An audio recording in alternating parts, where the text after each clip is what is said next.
All right, let's look at section 5.4, the definition of area as a limit or sigma notation. All right, let's first of all look at the sum. 2 to the first plus 2 squared plus 2 cubed plus 2 to the fourth plus 2 to the fifth. That can be written in a shorthand notation that we call sigma notation. We could say, okay, that's equal to, let's do this capital sigma, Greek letter. Okay, that means to add. And the way we could write this as sigma notation is we could say, okay, that's 2 to the k,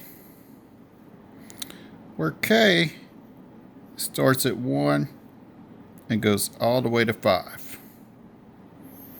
All right, let's look at some notation here then. All right, let's suppose that I have what I just wrote there, okay? Sigma 2 to the k starts at 1 and goes to 5.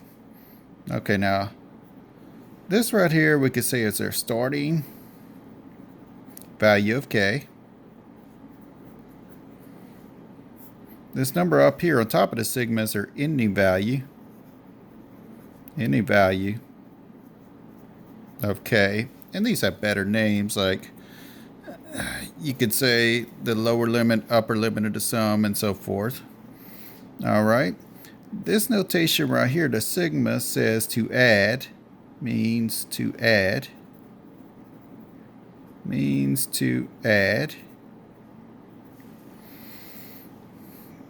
this k value keeps getting replaced. Now notice how this sum works, okay? If I were to write out this sum, I would say that's 2, you start at 1, that starting value of k, and then plus, because of our summation or sigma notation, that'd be 2 to the next integer. Notice we don't use fractions or decimals. It's the next integer value, 2 squared, plus 2 cubed, plus 2 to the fourth, plus 2 to the fifth. Now I need to stop here because of this value right here on top of my sigma.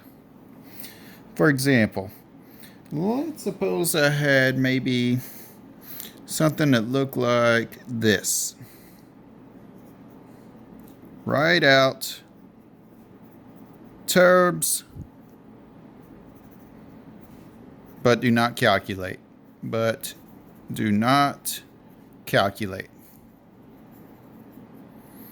All right, let's suppose I had sigma notation here. And I had k is equal to 0 at the bottom here. I went to, let's go to 4 this time. Went to 4. Now 2k plus 1. All right, what this tells me to do is write out the terms. So what do? We're going to add because of the sigma. We're going to start our value of k at 0. And then we're going to increase by integers until we get to 4.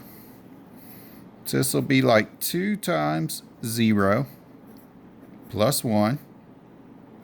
Then we add to that 2 times my next integer, 2 times 1 plus 1. Then we add to that 2 times my next integer, 2 times 2 plus 1. And we keep going with this. Plus, what's my next integer in? 3. 2 times 3 plus 1 plus 2 times 4 plus 1. And notice we stop whenever we get to the k value of 4. Now what does this generate? And that generates 1 if we add that, plus 3, plus 5, plus 7, plus 9. That generates the first so many odd numbers, right? Now, don't worry about adding them up. We're not calculating here. All right. Let's look at what we have next. What we're going to have next is we're going to have an example that reads, write 1 cubed plus 2 cubed plus 3 cubed plus 4 cubed in sigma notation.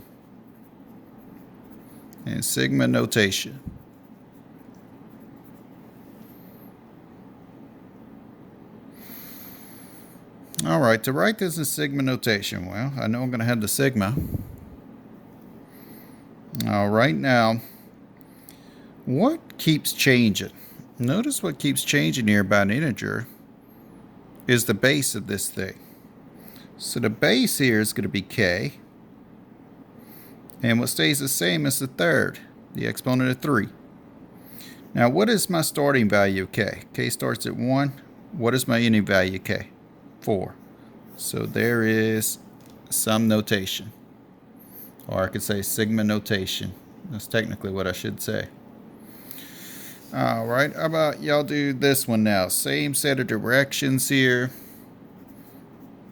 But we're going to have this time, I don't know, maybe something like 3 times 1 plus 3 times 2 plus 3 times 3 plus dot dot dot plus 3 times 20. Write that in sigma notation.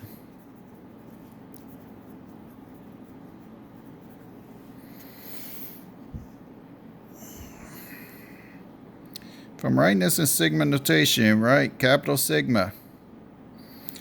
Now what's the same in all of these? The factor of 3. So 3 comes down. Times, what does dot dot dot mean? It continues. Like, you have 3 times 1, then 3 times 2, 3 times 3. Then you'll have 3 times 4, 3 times 5, 3 times 6, and so forth, all the way till you get to 3 times 20. All right, so 3 stays the same as the factor in all these, so I'm going to write that down. Now, what changes? What 3 is being multiplied by? So I'll call that part k. And where does k start at? The starting value of k is going to be 1. And what's the ending value of k? 20. There we go.